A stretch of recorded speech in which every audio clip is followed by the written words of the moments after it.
اعوذ باللہ من الشیطان اللعین الرجیم بسم اللہ الرحمن الرحیم۔ میرے واجب الاحترام مومنین و مومنات، السلام علیکم ورحمۃ اللہ وبرکاتہ۔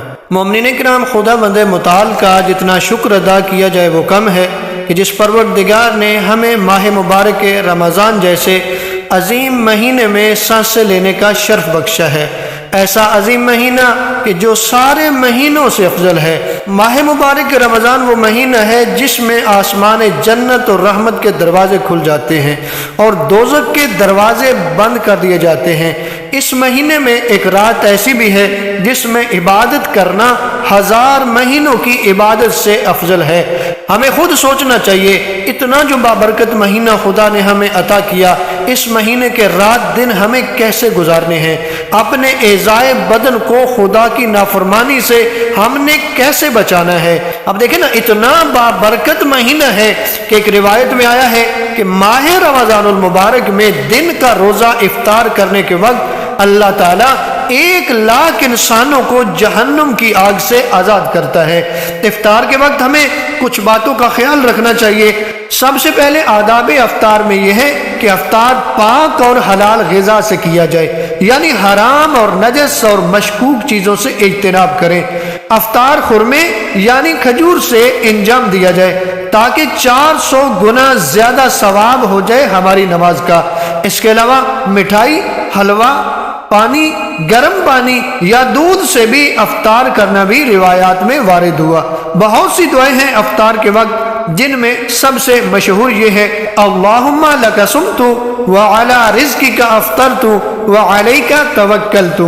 علماء فرماتے ہیں اس کو پڑھنے سے پوری دنیا میں روزہ رکھنے والوں کے برابر اس دعا کے پڑھنے والے کو ثواب مل جاتا ہے۔ مولا کائنات امیر المومنین علی ابن ابی طالب علیہ السلام بھی ایک دعا پڑھتے تھے۔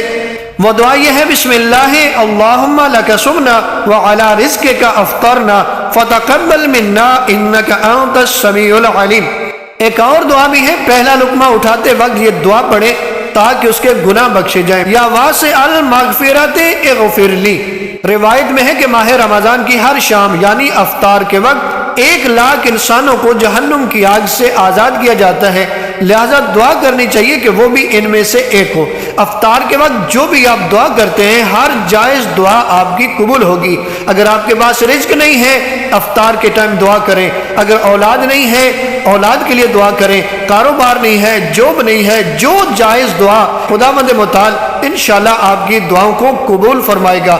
افطار کے وقت ہمیں صدقہ نکالنا چاہیے اور دوسروں کو افطار بھی کرانا چاہیے۔ ایسا کرنے سے دونوں کو خدا برابر ثواب عطا کر دیتا ہے۔ یہاں تک آیا کہ دوسروں کو افطار کراؤ، چاہے ایک لقمہ کھانے یا ایک کھجور سے ہی کیوں نہ ہو، تاکہ 30 غلاموں کو آزاد کرنے کا ثواب مل جائے۔ سورہ قدر کی تلاوت کرنی چاہیے کہ ایسا کرنا روزے کے ثواب کو کئی گنا بڑھا دیتا ہے۔ اب بڑھتے ہیں ماہ مبارک رمضان کی 5ویں شب کی نماز کی طرف، یعنی 4 اور 5 رمضان کی درمیانی رات کی نماز کی طرف۔ 5ویں شب کی جو نماز مولا امیر علیہ السلام نے بیان کی، اس کو پڑھیں۔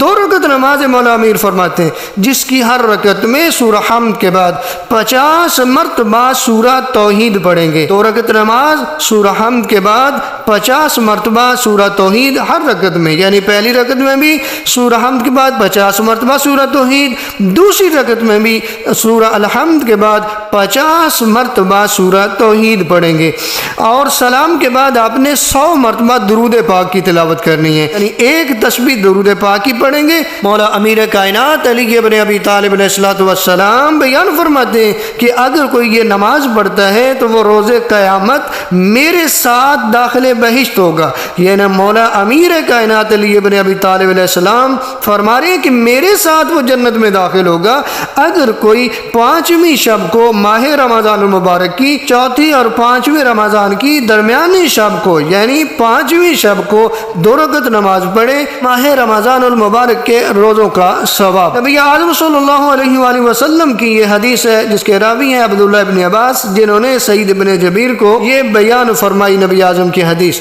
نبی اعظم صلی اللہ علیہ وآلہ وسلم بیان فرماتے ہیں کہ 5ویں دن اللہ جنت ماوا میں تمہیں 1000 شہر عطا کرے گا۔ ہر شہر میں 70,000 گھر، ہر گھر میں میں 70,000 دسترخوان اور ہر دسترخوان پر 70,000 کاسے اور ہر کاسے میں 60,000 قسم کی غذا ہوگی اور ہر غذا ایک دوسرے سے مختلف ہوگی۔ سبحان اللہ۔